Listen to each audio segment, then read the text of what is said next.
manusia itu tidak terlepas dari 4 keadaan. Dalam kehidupan ini manusia tidak bisa lepas dari 4 keadaan. Nggak ada keadaan yang nomor 5, nggak ada. Ya, yang pertama, engkau berada dalam nikmat. Yang kedua, engkau berada dalam ujian.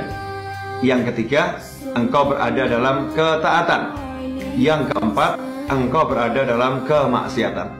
Jadi kita ini dalam kehidupan sehari-hari nggak lepas dari 4 hal ini.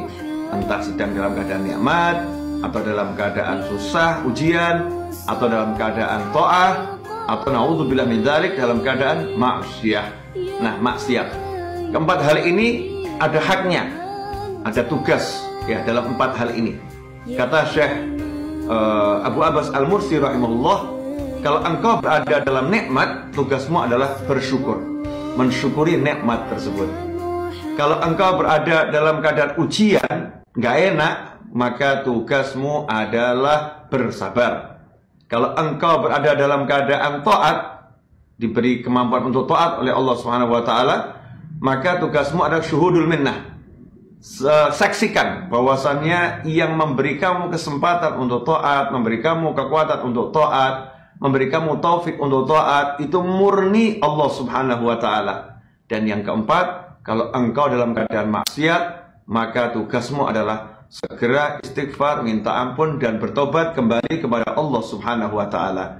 Keempat kalimat ini menghunjam dalam hati Syekh Ibn Athaillah. Nah, mari kita bahas dalam pertemuan kali ini 4 keadaan manusia ini. Nah, seringkali kita dalam keadaan nikmat, tapi kita tidak mensyukurinya. Kalau kita dalam keadaan nikmat dan tidak merasakan nikmat itu, bagaimana kita bisa bersyukur? Sementara syukur adalah perasaan dalam hati, ya, menyadari ini karunia Allah Ta'ala, kemudian kita bilang terima kasih sama Allah, terima kasih Allah, alhamdulillah, terima kasih Allah. Hati mensyukuri, hati berterima kasih. Bagaimana kita bisa berterima kasih kepada Allah? Bagaimana kita bisa mensyukuri nikmat Allah kalau kita sendiri nggak paham mana itu nikmatnya? Yang mana nikmat? Kita seringkali mengecilkan nikmat itu dengan kaitannya jumlah. Kalau mendapatkan jumlah besar, kita baru berterima kasih, bersyukur. Kalau jumlahnya sedikit, nggak kuat syukurnya. Upayakan, ya, sadari setiap nikmat yang Allah berikan kepada kita. Mata yang melihat, telinga yang mendengar, mulut yang berbicara. Maka kita tidak akan sempat mengeluh, nggak akan sempat merasa kekurangan. Karena terlampau banyak yang Allah berikan kepada kita. Seandainya kita mau mensyukuri satu saja nikmat Allah Ta'ala, dengan syukur yang sebenar-benarnya dari dalam hati, ditunjukkan rasa terima kasih ya Allah, lakal hamdu ya Rabb, alhamdulillahi rabbil alamin, maka kita akan merasakan kebahagiaan. Karena tidak ada orang yang bersyukur kecuali orang yang merasa mendapat nikmat, dan tidak ada orang yang mendapat nikmat kemudian tidak bahagia. Makanya saat orang belajar tentang nikmat Allah dalam dirinya, maka dia sebetulnya sedang berusaha menjadi orang yang selalu bahagia. Karena orang yang selalu dalam keadaan syukur, hidupnya selalu bahagia. Kemudian dalam keadaan ujian, kalau ternyata memang diuji dengan sakit, ya walaupun sakit itu sebetulnya sebuah nikmat, ya, kalau kekurangan rezeki itu sebuah nikmat. Tapi secara umum manusia menganggap bahwasannya berkurangnya rezeki, ya, tertahannya hajat, kemudian diberi musibah berupa penyakit atau kehilangan sesuatu adalah sesuatu yang tidak menyenangkan. Kalau kita ingin keluar dari situasi yang tidak menyenangkan ini, tugas kita hanya satu, bersabar. Ya, bersabar artinya dia bisa menanggung hal-hal yang gak enak yang dia alami. Tidak berkeluh kesah kepada umat manusia. Kemudian yang ketiga, ini yang penting.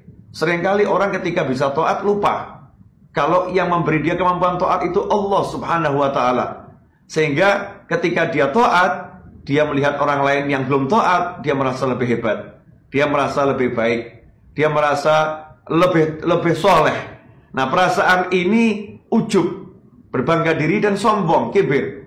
Bahaya kalau sampai kita merendahkan orang lain, ya, karena kita lebih taat, karena kita lebih soleh dalam pandangan kita. Karena itu ikhwani rahimakumullah, untuk menyelamatkan diri dari penyakit yang berbahaya ini, penyakitnya iblis rasa sombong, ketika iblis tidak mau sujud kepada Nabi Adam alaihissalam atas perintah Allah Ta'ala, muncul kesombongan dalam hatinya. Agar kita selamat, maka kita harus menyadari kamu tidak bisa menciptakan ketaatan.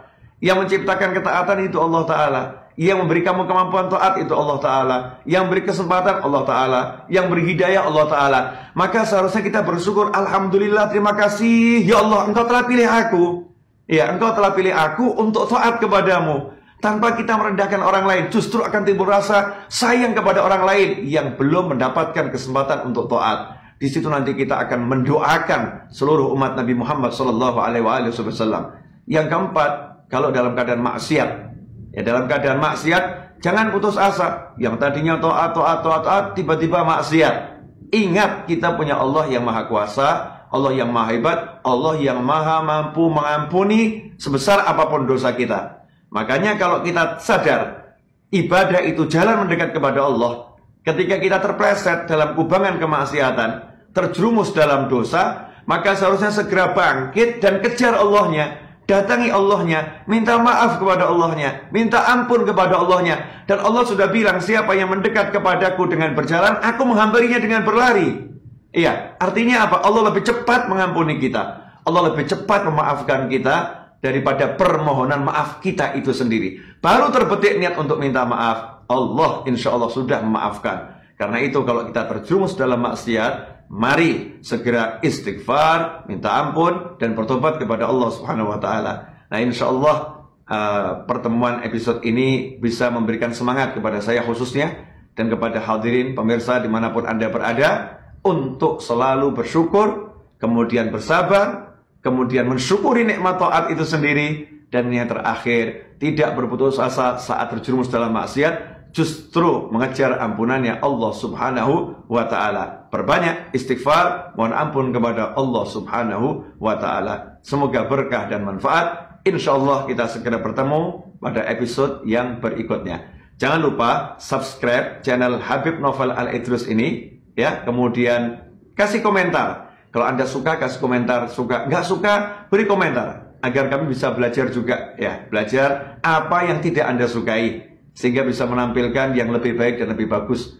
Dan yang terakhir, ikut andillah dalam dakwah. Share kajian ini, sehingga kajian ini tersebar luas kemana-mana, dan semakin banyak orang yang mendapatkan manfaat. Satu orang yang belajar dari hasil share antum semua, antum mendapatkan pahala yang sama. Mari kita berlomba-lomba fastabiqul khairat untuk berbuat kebajikan, menambah ladang amal kita untuk kebahagiaan kita dunia dan akhirat. Semoga berkah dan manfaat. Wassallallahu ala sayyidina Muhammadin wa alihi wa sallam. Alhamdulillahi rabbil alamin.